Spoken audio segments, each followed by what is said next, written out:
চলে এলাম ক্যান্ডেলস্টিক সিরিজের দ্বিতীয় পর্বে। আগের পর্বে তো আমরা বেসিকগুলো জেনেছি, তাই না? আজ আমরা আরেকটু গভীরে যাব, দেখব কিভাবে এক একটা ক্যান্ডেল আসলে মার্কেটের একটা আস্ত গল্প বলে দেয়। তো আর দেরি কেন, চলুন শুরু করা যাক। একটা ক্যান্ডেল, সে আবার কি গল্প বলবে, তাই না? ব্যাপারটা হলো, প্রত্যেকটা ক্যান্ডেল কিন্তু শুধু কিছু ডেটা পয়েন্ট না। এটাকে বলা যায় ক্রেতা আর বিক্রেতাদের মধ্যে হয়ে যাওয়া একটা যুদ্ধের ছবি। এই যুদ্ধে কারা জিতছে, কারা হারছে বা কারা হাল ছেড়ে দিচ্ছে, ক্যান্ডেল কিন্তু আমাদের ঠিক এই গল্পটাই বলে। তো কিভাবে বুঝব এই সংকেতগুলো?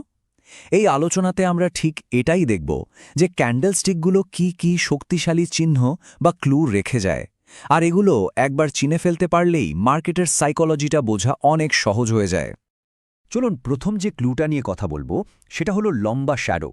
যখনই কোনো চার্টে এরকম লম্বা শ্যাডো বা ছায়া দেখা যায়, ধরে নিতে হবে প্রাইস কন্ট্রোল নিয়ে একটা বড়সড় যুদ্ধ হয়েছে, আর সেই যুদ্ধে কোনো এক পক্ষ খুব শক্তভাবে ফাইট ব্যাক করেছে।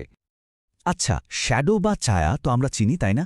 ক্যান্ডেলের বডির উপরে বা নিচে যে সরু লাইনগুলো থাকে, যখন এই লাইনগুলো নর্মালের থেকে অনেক বেশি লম্বা হয়, তখনই এটা একটা খুব জরুরি সিগন্যাল হয়ে দাঁড়ায়।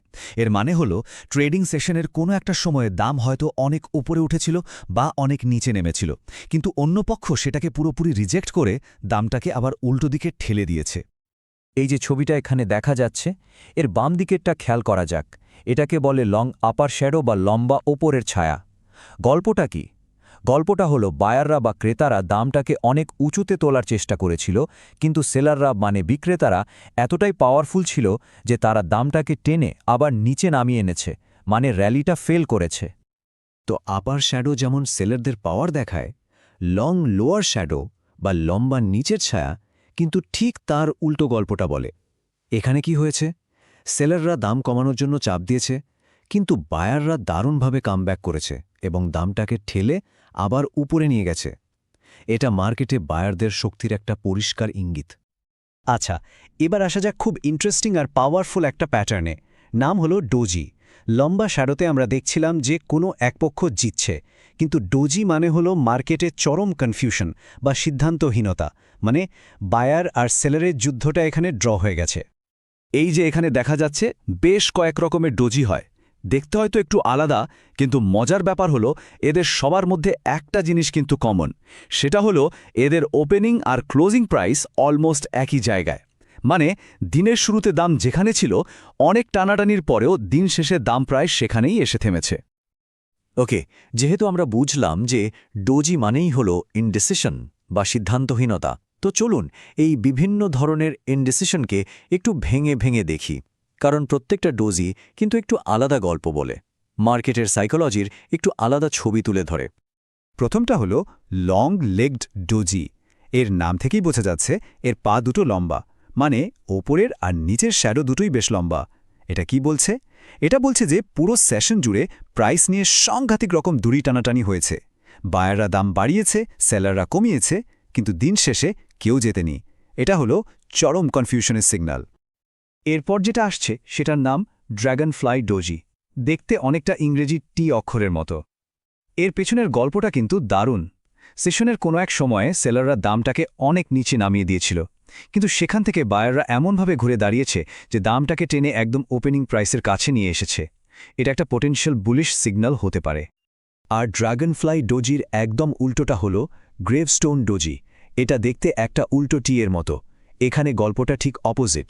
বায়াররা দাম বাড়ানোর খুব চেষ্টা করেছিল, কিন্তু সেলাররা পুরোপুরি কন্ট্রোল নিয়ে নেয় আর দিনের শেষে দামটাকে আবার সেই শুরুর জায়গাতেই নামিয়ে আনে। এটা একটা সম্ভাব্য বেয়ারিশ বা ডাউন ট্রেন্ডের ইঙ্গিত দেয়। সবশেষে 4 প্রাইস ডোজি। এটা জাস্ট একটা মাইনাস চিহ্নের মতো সরল রেখা। এটা খুব রেয়ার একটা প্যাটার্ন। এর মানে হলো ওই সেশনের ওপেন, হাই, লো এবং ক্লোজ এই 4টে প্রাইসই এক, মানে মার্কেটে কোনো মুভমেন্টই হয়নি, একটা চরম স্থির অবস্থা।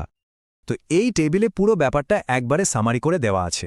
লং লেগড ডোজি মানে মারাত্মক ইনডিসিশন, ড্র্যাগন ফ্লাই মানে বায়াররা লোয়ার প্রাইসকে রিজেক্ট করেছে, গ্রেভস্টোন মানে সেলাররা হায়ার প্রাইসকে রিজেক্ট করেছে, আর 4 প্রাইস ডোজি মানে মার্কেটে কোনো অ্যাকশনই নেই, একদমই স্থবির। চট করে মনে রাখার জন্য এই টেবিলটা দারুণ কাজের।